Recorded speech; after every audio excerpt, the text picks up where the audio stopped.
I'm joined as ever by my friend Anne-Laure Jackson. Hello, Anne. Hello, it is always so good to be with you. Hello. I love chatting about sensory health because, excuse me, it's such it's such a part of life that many may not even realize is an actual thing. It's not some weird theoretical, hypothetical thing. This is very real. So it's always been an honor to think, we can actually shine a light on this thing that affects people, that affects every single one of us, because we get physical health, we understand that better. Mental health, yet we're getting better at looking after that, perhaps even spiritual health and well-being. But sensory health, I'm really happy that we get to talk about it. And you are pioneering this, actually. You are pioneering in so many different ways. And I'm doing it in my little world, but it's I love it when the worlds, collide and combine and together we have a more of a voice to reach people, to help people, to show people that it is a really serious thing. If you've got sensory health issues, sensory processing and integration issues, it will affect you big time. Just off a call, literally half an hour before this time that we're recording. Two lovely families in the UK, and there's just no support. They're just not getting what they need, and they're struggling. They're really struggling with behaviours. Sleeping and eating, coordination, dressing, toileting, just the whole thing. And these are not little children. These are big young men. So. And this is something I always like to flag up as much as I can remember to do so, because we're not talking about children who are a bit naughty in a supermarket. Perhaps that's a struggle that you have, and maybe they are just badly behaved children, but perhaps actually it's they can't cope with the smells, the hard floor, the lighting. There's also other possibilities. And I guess my heart and passion for wanting to do this as long as we physically can is to say, look, this isn't just about children. This isn't just about old people or middle-aged people. This is about everybody has a sensory health, and that health needs to be cared for. And once you deal with some of the sensory health components that you get to spot, actually maybe some of the behaviors that we can't deal with, if they start to diminish, well, now that gets better and easier. And now we're not arriving stressed and angry and out of sorts with ourselves because now our children are not getting aggressive, getting in the car. Maybe our wife is now better because she's understanding better what clothes not to wear. And now we can go out to the restaurant without her being unable to cope because she's wearing a cloth that her body can't cope with because of sensory healthy overload. Brilliantly put, Mr. B. Yeah, totally, totally. All ages, all stages, and it's the little things that we're highlighting and bringing to people's mind that actually, yeah, this is a real thing, and the smallest changes, as well as the big changes, can make a huge difference to people, and we love that bit. Before we go into today's wherever we're going to go, and I haven't made it up yet. Well, sometimes it's an idea, but anyway, we've been thinking recently about looking around the world, especially social media. It's such a dark place. So frequently, social media exists, and we know this to be true because so many people have spoken it and proven it now. We know the algorithms are trying to retain you on that particular platform, which means they're going to feed you stuff that you agree with or get angry with in order to retain you. Because let's be honest, social media is a business. You may not be paying for Facebook, but you are paying differently. So social media has become quite a dark, scary place. I meet people all the time. Do you know, I'm sick of social media. I saw a person recently who's got some really beautiful things to say. No, that's it. I'm off social media. I can no longer tolerate with the hatred that is out there. And they've recently come back on again after a bit of a sabbatical. That's becoming normalized. And the thing is, there's so much bad stuff in the world. But the problem is, there's more good than there is bad. I absolutely believe that with every single fiber of my being. The problem is, the bad stuff always shouts louder, seems a bit scarier, seems a bit more problematic. But actually, there's something we can do, and we each can make a difference to somebody else's life. And that's in relation to sensory health, where you come in, which is why this is such a privilege, because if we can help someone to understand that there's nothing wrong with them, they're not stupid, they're not reckless or, an idiot, they actually have an issue holding a pen because they have an issue holding a pen. If we can fix that, then all of a sudden their life gets infinitesimally better, rather than saying, what's wrong with you? You're an idiot. Why can't you hold a pen? Well, yeah, there's a possibility they're an idiot. I really seriously doubt that. It's very unlikely. The greater probability is there's an issue with sensory overload. They can't cope with it. And no one's taken the time to listen. And listening in what you do, it's the difference between helping somebody, hearing the story, as opposed to, oh, just another idiotic mother. Why can't she control the child in the supermarket? It's ruining my day. Do you know what? We don't understand the thing and what's going on in their life and walk a mile in their shoes. I really believe that. So it's a very long introduction too. Why does your field of expertise matter? Yeah. Those things that you have said, I love the detail. I think God in particular, he's a God of detail, and there are things that are always being revealed. We're always finding new things. Archaeology, they're always digging up something new. They're just finding new things all over the place and all over the world as we get and explore. Neuroscience, the more we can understand and we dig in and we can see the brain and we can see the neural pathways, we see things that are working, and we get more of an explanation of our behaviors from a different perspective. And that's why I particularly love what we do, because there's so much that we don't know. And we're in a position of humility, thinking that actually from all our sensory specialists, we see a behavior and we interpret it through what we know about the way that our body and our brains are made, how they're designed, where the nerves go, which bits of the brain do they go to, which other bits of the brain and the body do they connect to, so that we can get them speaking better together, because that's the processing part of it. It's not like there's a nerve damage that it's been severed, there's been an accident. That is definitely going to affect their sensory processing, but it's not because of a sensory processing issue. It's because of a nerve issue and a nerve damage. So we're not about the damage. So I love that detective work. And I think that's why I like murder mysteries so much and things like that, because I'm always wanting to discover things, wanting to find out.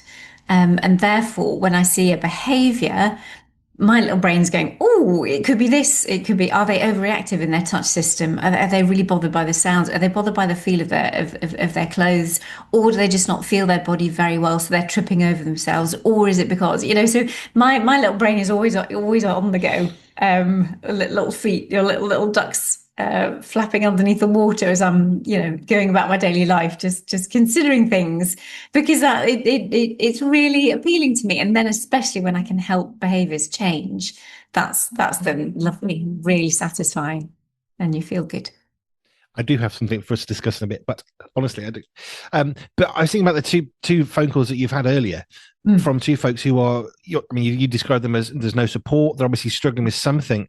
Bedtime's a classic one. Whether you're younger or older, we know that toddlers around 1 to 4, it's going to be harder. They're trying to understand who they are in the world. They're getting assertive. They're getting bigger. They can actually say no to stuff, not just mentally and verbally, but physically as well. And there's a we understand that bit, but it doesn't stop aged 3.5.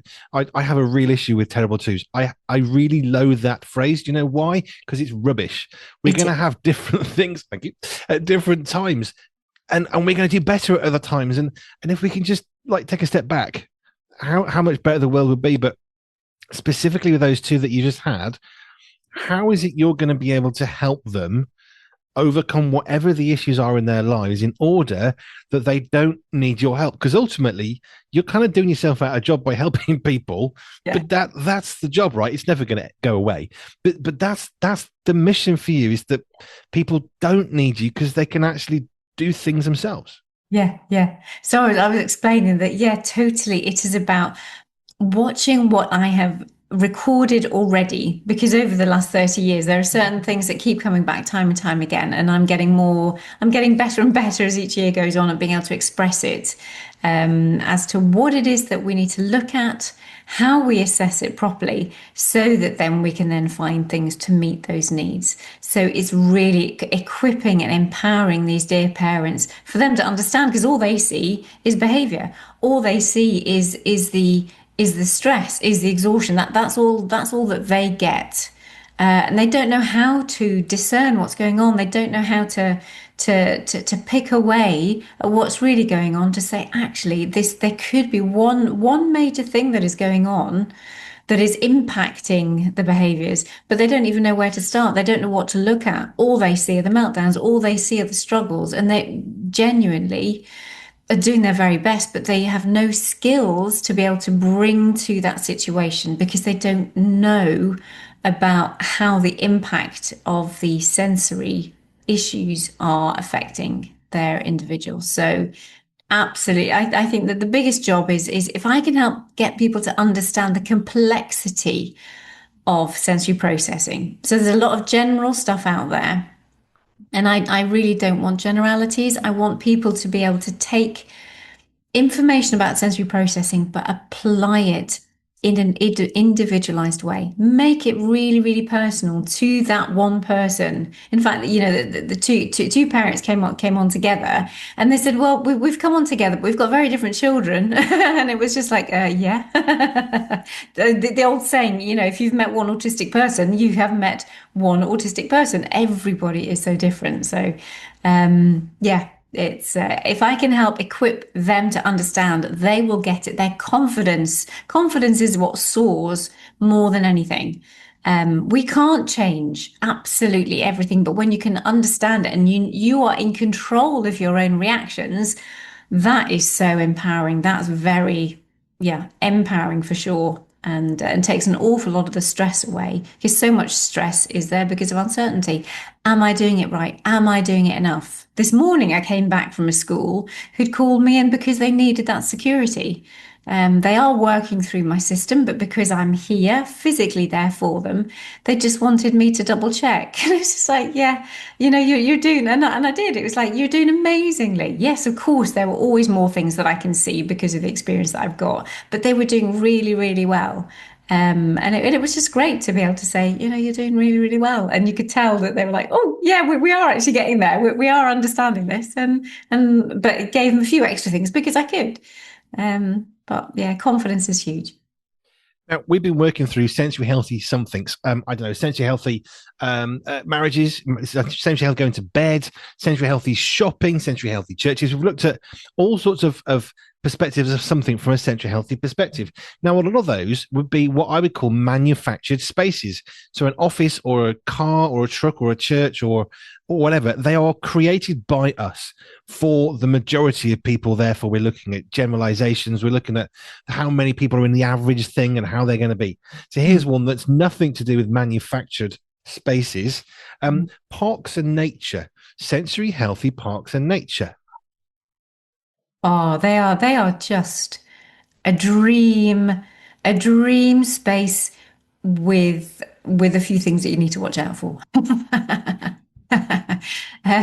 Yeah, because we often like controlled spaces, but I love the fact there are such freedom within parks. Okay, let me just go all the beautiful positives about parks and open spaces. Apart from the fact you can't control temperature and you can't control the weather. So let's take that it's a relatively sensory healthy general.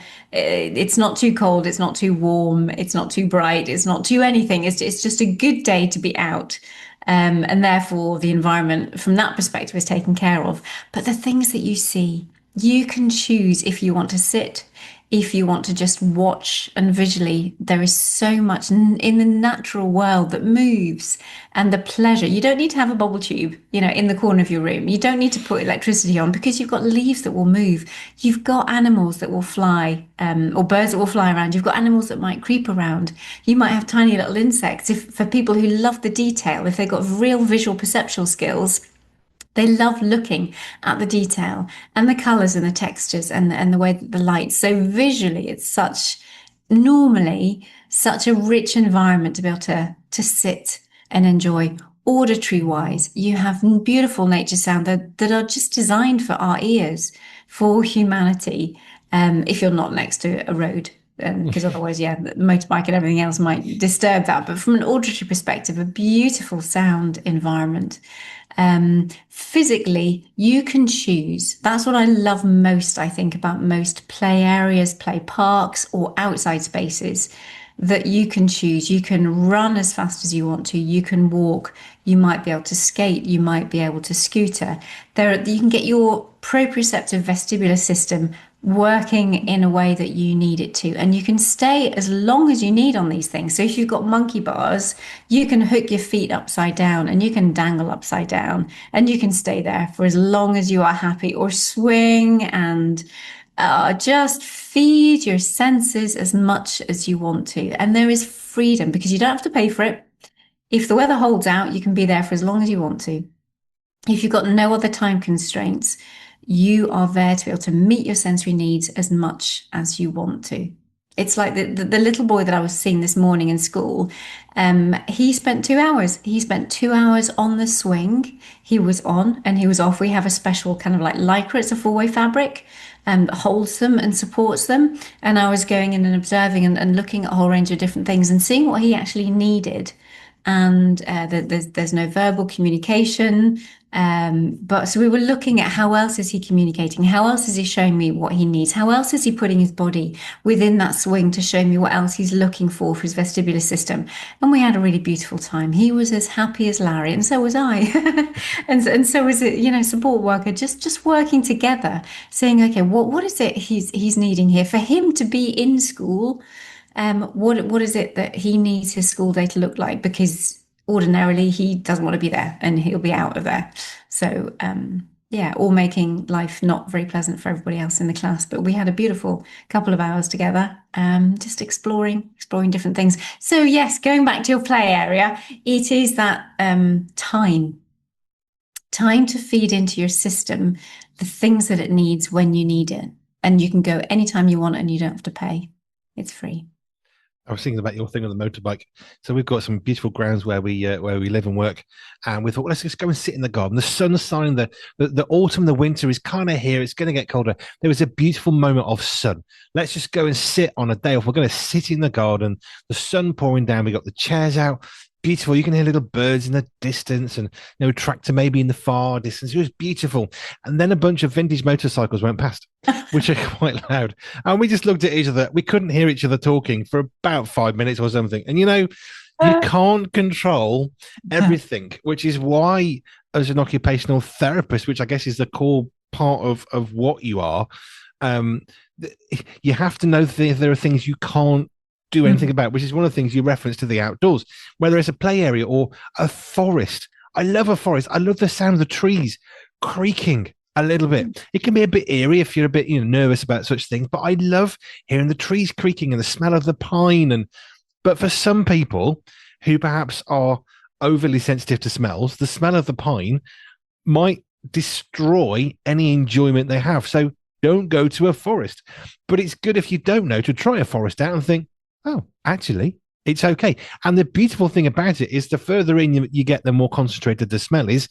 If it's too much, you can always come out of it. And you're always talking about like desensitizing people by sort of increasing the noise or the whatever it is they're doing. Well, you can do that with a pine forest. No one's going to stop you. Yeah. You look a bit silly, but who cares? Everyone looks silly in one way or another, because we walk around. Walking is perpetually not falling over. I love that. We're all a bit silly. But in terms of the forest, you can get as immersed in that smell as you want or back out. So you can actually desensitize yourself to something. It's free. Yeah. And that total sense of control over anything. And that's how you find out the things that are find out the things that do really work for you. I love that smell of pine. It's like having fresh cut grass. I mean, take me anywhere and I'm so happy because of those smells.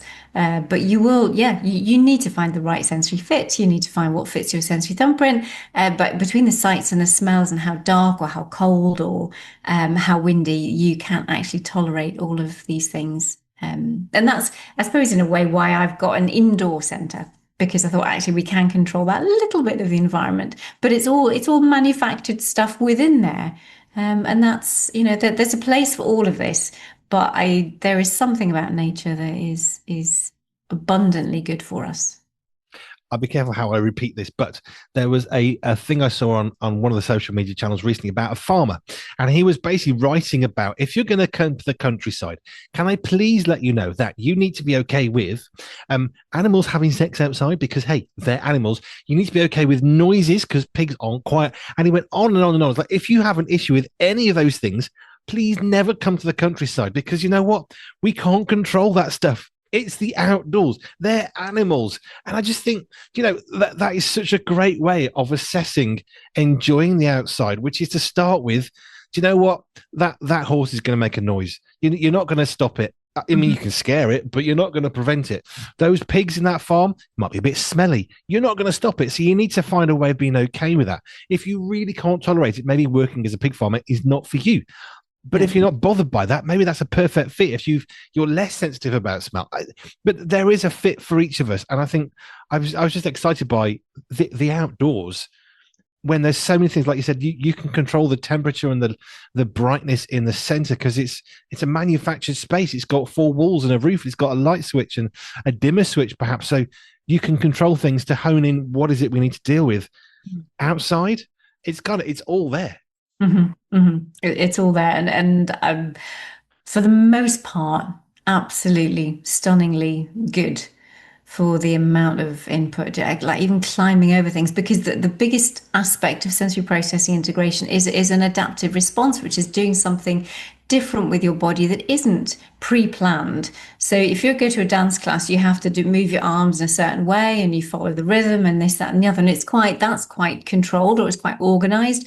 And those movements are planned or pre-planned or choreographed for you. The same for if you're writing, this is how you make an A and this is how you this, that, and the other. And you know where your hand is, you've got the paper a certain, distance away from the pen and on a surface that should be able to take and make an imprint on that paper. You go outside, and even the concept of stepping over a twig or stepping over a branch is just like, well, actually, how high is that branch? How thick is it? Does it have any moss? Is it going to be slippy, slidey? All of those little things, your body is having to make an adaptive response, which is so good for the brain. Those are the things that we want to be feeding in from a sensory processing perspective. It's those physical details that your brain is having to adapt to and adjust to all the time because it is so not controlled. And it's also different. The way you climb one tree is going to be different to the way that you climb another because of the distance in the branches, the thickness of the branches, how old the tree is, the orientation, which way it faces, what type of tree it is. You could go on and on and on. And it's because nature is so unique. And that is precious, and that is so good for the brain to be able to feed into it, to get your brain processing well. So even climbing rocks, if you don't have a forest, get out onto the beach and go and start climbing some rocks, just to develop that coordination, develop the sensory input into your body in a way that challenges your brain with every single step. As long as it's not too steep, you've got to get the just right challenge for sure. Otherwise, we don't want accidents or injuries. Go with me a minute. Flat feet. My granddad was a soldier in the Second World War, and he was very fit. He ended up fighting in Burma, so lots of mountains and forests and stuff. He had an issue with flat feet, which he didn't have when he joined the army, because when he was on a troop ship, all of a sudden, he's not got uneven surfaces, which is what he was used to marching around on. He's on a completely, perfectly flat surface on a ship. He was on there for a very long time. And a lot of the soldiers struggled with flat feet because now they're walking around. And someone explained it to me later on. The problem is when you're walking, there's supposed to be a curve, you're supposed to be able to put half a fist in the bottom of your foot. There should be a natural curve. But when you've got nothing to walk over, all of a sudden your tendons, your muscles may not continue to do that, and they'll end up being with flat feet. So there was a solution, which is a bit hardcore. Basically walk around on a really hard thing until the curve gets back. But it made me think about how it's good to challenge ourselves in different ways, because otherwise, if we are only in controllable situations, like a ship with perfectly flat everything, our feet, which may be conditioned perfectly for rocks and mountains and trees, all of a sudden you're going to have flat feet, which is not an issue for you because you've just not used part of you in a really good, healthy way. Not that it's wrong to be a sailor, but they're used to it. And that was the point. It's the difference between being used to it and not being used to it, which just got me thinking about what you were saying about the outside, because actually it's good for us to do things that aren't perfectly set heights. Think about the ladder, the rungs in a gym, in a school, and they're perfectly, so many inches apart. It's ideal. You know where they are. Well, like you said, trees aren't. That branch isn't going to be uniform, but actually in a really good way, that ununiformity is a good thing.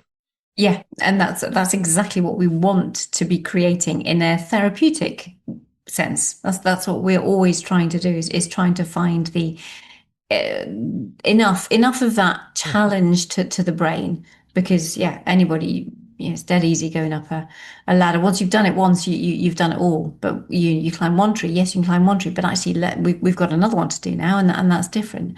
And we need your brain to be adaptable and changeable to be able to manage that tree, as well as you did that as the last one. Mm. I mean, it might be great to come to your center and to use that and to develop your muscles and your strength, your coordination, particularly things like I love the muscle memory thing. I love the fact that, I know, but I'm holding a pen, which I often have a pen in my hand. I know where the end is. I know if I click that, it's going to make a noise. I know I sometimes take it apart. If it falls apart, I can put it back together again. It's a hazard of being a non-doodler, I suppose. But I know how to do it. So I can do it in the dark and I can do it without looking, and it's fine. It's not necessarily a good thing to do, but actually practicing things means that when it does go wrong, I can actually fix it because I practiced it somewhere else. Mm-hmm, mm-hmm. And it's interesting when we're dealing with dyspraxic people, there is a combination. We're always split as therapists whether you want to feed into their sensory processing, which is their muscles and their joints, their body awareness, their tactile system, because that their touch awareness, because that feeds into their body awareness in order to be able to be coordinated and not drop a cup. But you've got other aspects of dyspraxia where you do need to practice, because actually it is in the practicing that they are actually going to be able to achieve that skill. So as a therapist, we're always actually split between those two areas. How much do we concentrate on the practice and the skill development and just going over those things and making sure they can understand what needs to be done and that they can motor plan to be able to do it, versus let's feed their senses from underneath, get them as integrated as possible, get them as aware of their own body as much as possible. And then sometimes they're just able to do those things because they've got their sensory processing is a lot stronger.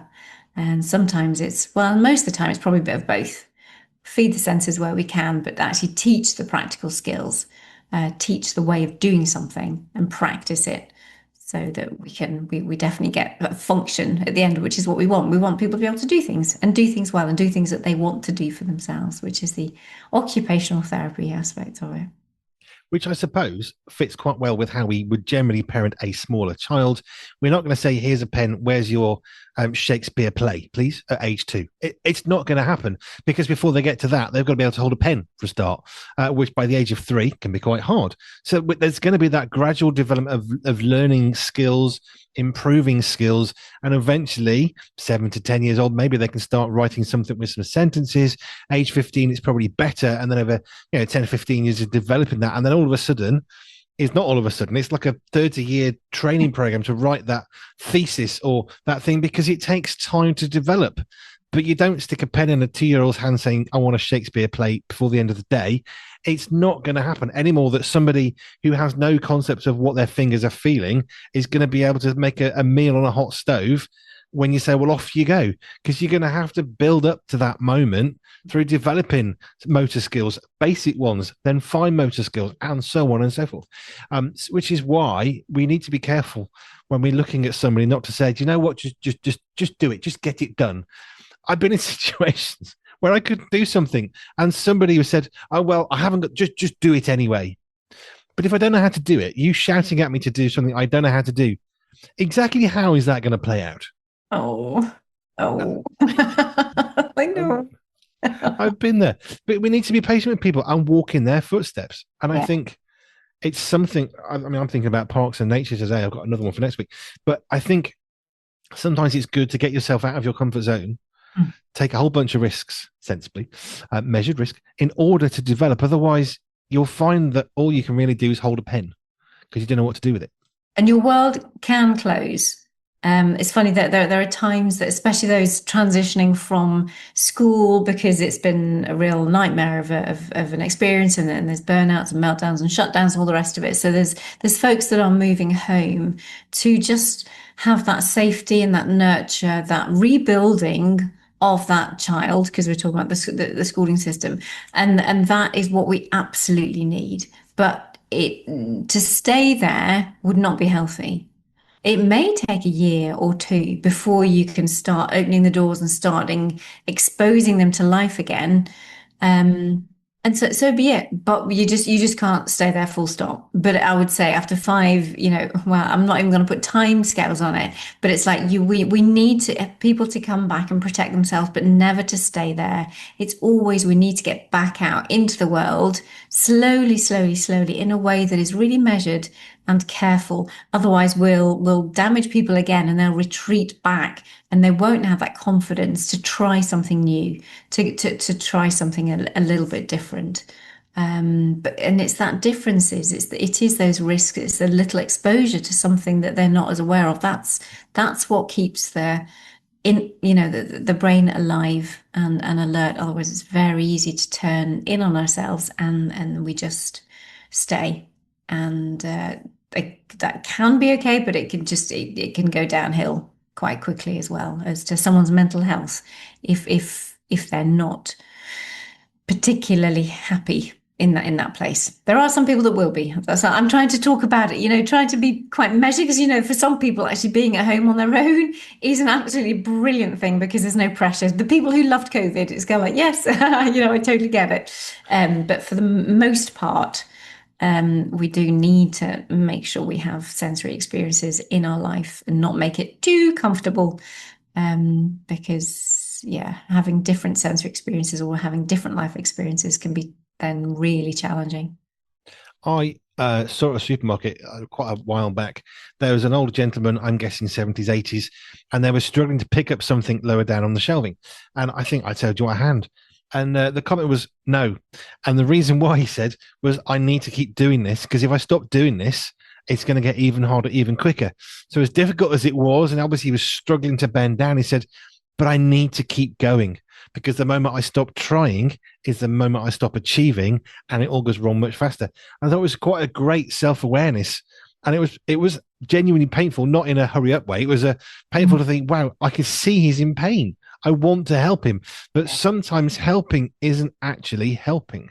Yeah. Yeah, no, that's he was spot on. Absolutely, sir. That's what we need to continue to be able to do for as long as we possibly can. Yep, absolutely. And thank you as ever. I like these, are funny. I like these sessions. So if people want to connect with you, and they can do, you're on the Isle of Jersey. So you have a centre where they can actually use that and connect with that, which is great. If you want to connect with them, the best thing you can do is go to our website, pure247radio.org, pure247radio.org/ALJ, and that will connect you with Anne-Laure Jackson and all that she does and the help that she offers. Thank you, Anne. Thank you. See you soon.